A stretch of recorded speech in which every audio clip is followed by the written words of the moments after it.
Good morning, students. Today we are going to start with the second paper of BA second year. But before we start with the second paper, let us discuss two things.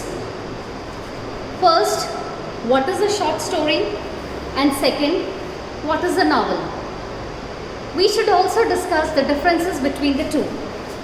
Now, when we talk about short story, let me define what a short story is. A short story is a work of prose fiction, and most of the terms for analyzing the component parts, the types and the various narrative techniques of the novel are applicable to the short story as well. It differs, for example, from the anecdote, the simple and unelaborated narration of a single incident, in that it organizes the action, thought and interactions of its characters into the artful pattern of a plot, which has a beginning and develops through a middle to some sort of denouncement at the end. The plot forms may be comic, tragic, romantic or satiric. The story is presented to us from one of the many available points of view, and it may be written in the mode of fantasy, realism or naturalism.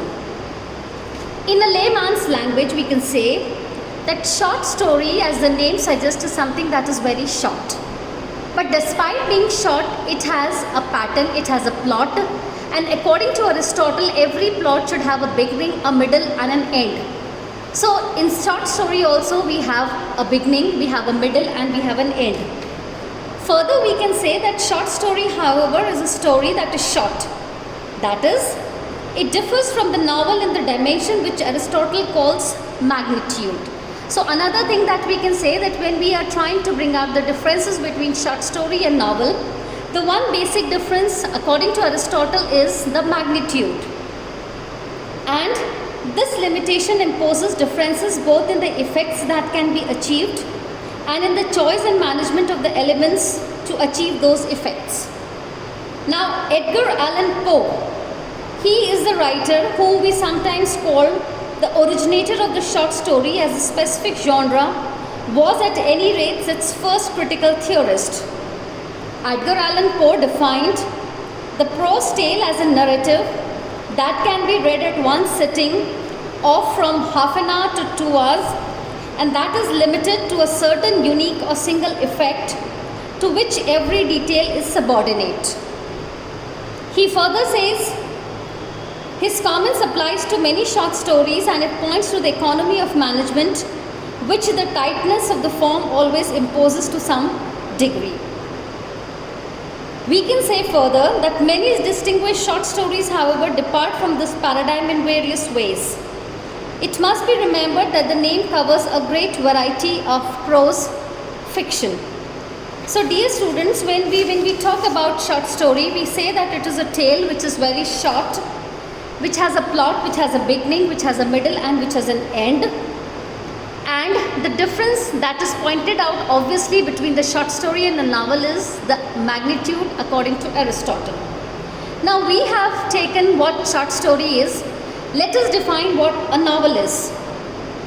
The term novel is now applied to a great variety of writings that have in common only the attribute of being extended works of prose fiction. As an extended narrative, the novel is distinguished from the short story and from the work of middle length called the novelette. Its magnitude permits a greater variety of characters, greater complications of plot, an ampler development of milieu, and a more sustained and subtle exploration of character than do the shorter, hence necessarily more concentrated modes. As a prose narrative, the novel is distinguished from the long verse narratives of Chaucer, Spenser, Milton, which beginning with the 18th century, it has increasingly supplanted. We can further say that the term for the novel in most European languages is Roman, which is a derivative from the medieval romance. The English name for the form, however, is derived from the Italian novella, which means a little new thing, which was a short tale in prose in 14th century Italy, There was a great vogue for collections of novellae, some serious and some scandalous. The best known of these collections is Boccaccio's Decameron, which is still available in English translation at any well-stocked bookstore.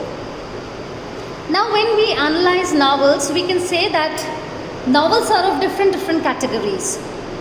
The first category that we have in novel is the epistolary novel, which is narrative which is conveyed entirely by an exchange of letters.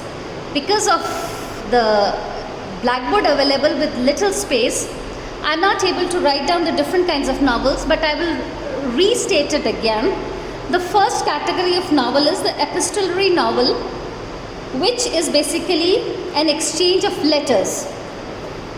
We have the second category of novels, which include the sociological novel, which emphasizes the influence of social and economic conditions on characters and events. Often it also embodies an implicit or explicit thesis recommending social reform. So sociological novels reflect only the social and economic conditions of the characters and events. The third category that we have is the historical novels. Historical novels takes its setting and some of its characters and events from history. The term is usually applied only if the historical milieu and events are fairly elaborately developed and important to the central narrative. The third category that we have is the regional novels. Regional novels emphasize the setting, speech and customs of a particular locality, not merely as local color, but as important conditions affecting the temperament of the characters and their way of thinking, feeling and acting. Now these are basically the four categories of novels that we often encounter. Just to recapitulate, we have first the epistolary novel, which is a novel style written in form of exchange of letters. We have the sociological novel, which depict the social and economic conditions and characters and events. We have the historical novels, which point out the history. And we have the regional novels that talk about the setting, speech and customs of a particular locality. Now as we advance, we notice there are two more terms which are in vogue. The first is the anti-novel and second is the new novel. Now what this basically is anti-novel?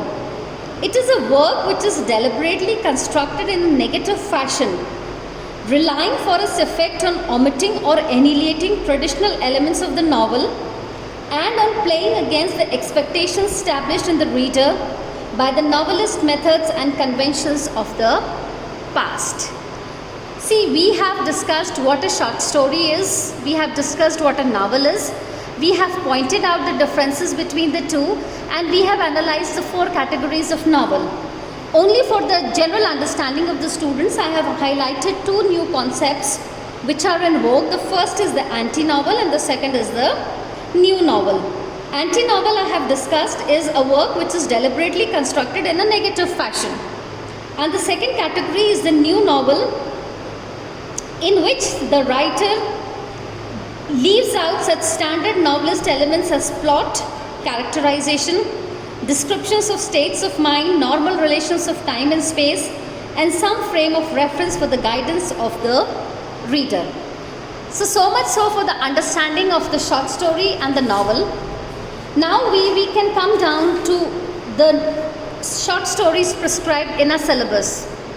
The first short story that we are going to deals with the writer William Somerset Maugham, and the story that we are going to study is the Luncheon. In today's class, we will just take up the introduction of the writer, and the details of the story would be picked up in tomorrow's class. To tell you something about the writer, William Somerset Maugham was born on January 25th, 1874 in the British Embassy in Paris. He was orphaned at the age of 10. He published his first novel, Lisa of Lambeth, in 1897. This is a novel which depicts the life and death of Lisa Kant, a working class woman. His work is characterized by a clear, unadorned style, cosmopolitan settings, and a shrewd understanding of human nature. His important works include Of Human Bondage in 1915, The Moon and the Sixpence in 1919, Cakes and Ale in 1930, and The Razor's Edge in 1944. So this much for the introduction of the writer. The detailed analysis of the story would be taken in tomorrow's class. Tomorrow we begin with the story The Luncheon. Thank you.